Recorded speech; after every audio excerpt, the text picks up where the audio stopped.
New tonight at 6 o'clock, Pennsylvania is putting the brakes on one ambulance and transportation company. State inspectors found that some vehicles as well as drivers, they're not road ready to respond to your emergency.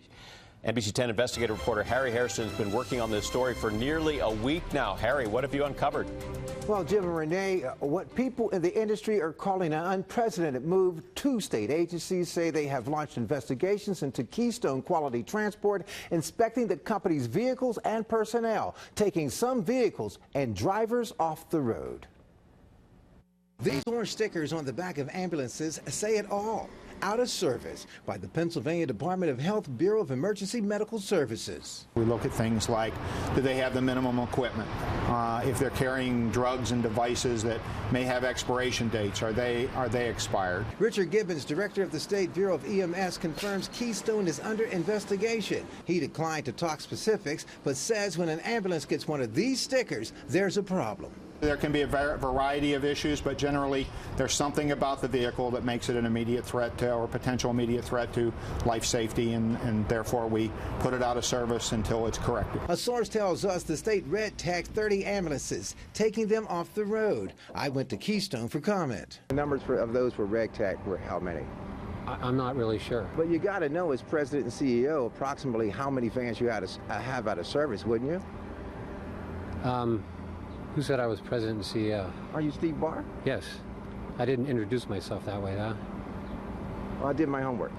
Oh, okay. Steve Barr does say the inspection caught him by surprise. Well, it was a pop-up inspection. And just when Keystone had his hands full with the health department, entered the Public Utility Commission. The PUC says a complaint from the Department of Health has them investigating transport drivers, those who pick up clients with some medical needs. The commission is concerned some drivers may not have the proper medical paperwork to prove they're fit to drive. Several drivers have been taken out of service at this point for the lack of possession of a medical card. The fact is, we've been in business for 20 years, and you know, we have a clean record with the Pennsylvania Department of Health and an excellent safety record in the region. Barr says the company already had some of its ambulances out of service before the state's investigation, but couldn't say how many. Barr says he's cooperating with the state and adds his company has done nothing wrong.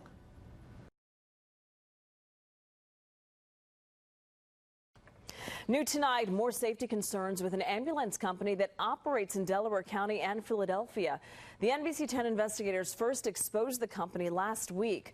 No one ambulance loses a tire with a sick infant on board. Here's NBC 10's Harry Hairston and the NBC 10 investigators with more on a company already embroiled in a state investigation. You get into an ambulance, you expect to get to where you need to go, not end up broken down on the side of the road needing more emergency help. These are pictures taken by the company that towed an M-Star ambulance owned by Keystone Quality Transport. It broke down on the Garden State Parkway last Thursday. Inside an infant, paramedics had to medevac to St. Christopher's Hospital. The ambulance broke down just days after we exposed two state safety investigations into Keystone, where dozens of vehicles and 5 drivers were taken off the streets. I went to see Keystone's president for comment. But 40 minutes later, the press was a no-show. Hello? Is anybody going to talk to me? I could hear people talking, but no one would answer the door. Kurt? But the company's PR representative did answer his phone, telling me, quote, the ambulance simply hit an object in the road and had a flat tire. But the general manager of Courthouse Towing, who's been in business for 17 years, tells us he doesn't think so. No, that wasn't something that you could just run over, because in the event that was, then both tires would be flat and they would still be intact.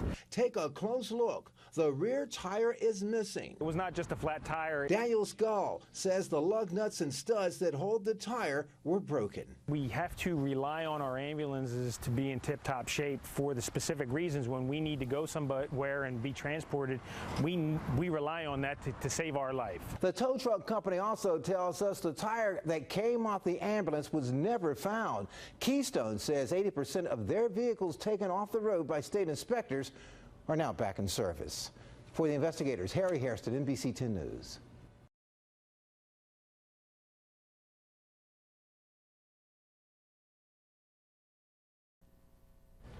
Well, if you own a car, you have to get it inspected. Sure, that means paying for the inspection as well as any repairs. But as Harry Hairston and the NBC 10 investigators discovered, there is a Pennsylvania state policy that allows certain people to inspect their own vehicles. Here's Harry with more. Yeah, now that's right. PennDOT has a policy allowing around 1,400 companies with fleets of 15 or more vehicles to inspect those vehicles with limited oversight. For you, it can be a gut-wrenching event. Taking your car for its annual state inspection, paying the fee, and hoping there are no repairs. But some companies and government agencies don't have to worry about that. They're allowed to inspect their own vehicles. I'm the state auditor. We follow Auditor Dave Wolpert through the audit process as he makes a visit to a PennDOT inspection station where PennDOT inspects some of its vehicles. Wolpert goes through document after document after document, then checks the mechanic's licenses. There's that one. And looks for inspection tools. Run out dial indicators. But what we never see him look at is a vehicle. You don't look at the vehicle itself that's been inspected. Why? That's not part of our audit. That's not part of the inspection audit for us to look at the current records. Wolpert says PennDOT does not require auditors to compare the inspection paperwork to the vehicles. Auditors don't check to see if the mechanics actually made any needed repairs. If somebody wanted to cut a corner and say, well, we'll give the inspection although we didn't change the brakes as we possibly should have, is that possible? That is possible. We first learned about the self-inspection policy while investigating allegations Keystone Quality Transport Ambulance Company failed to meet some safety standards. The State Department of Health and the Pennsylvania Utility Commission took dozens of Keystone's ambulances and vans out of service.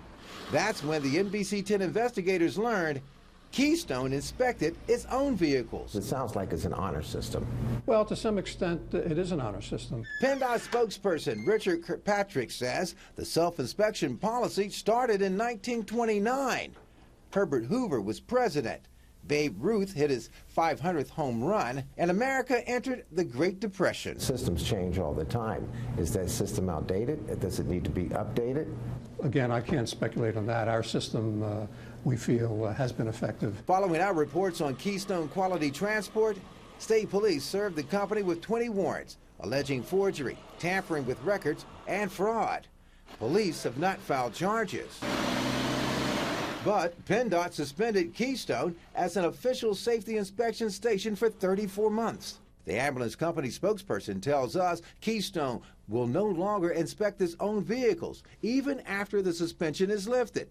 Still, almost 1,400 companies and government agencies will continue to self-inspect. I think that is outrageous. Pennsylvania State Senator Shirley Kitchen serves on the Transportation Committee. We have to have a foolproof system where we know that the vehicles are safe, and maybe it will not be self-inspections. Senator Kitchen plans on doing more research on the PennDOT policy. We're more than willing to work with our team to draft legislation. In the meantime, an 85-year-old policy continues. So it's still the honor system? Very much so. Should that be changed? No. There's a lot of honest people out there. Most of our shops, 99% of all our shops are very honest. State Senator Kitchen tells us January is the earliest anything can happen to change the self-inspection policy. The state police investigation into Keystone Quality Transportation is ongoing. For the investigators, Harry Hairston, NBC 10 News.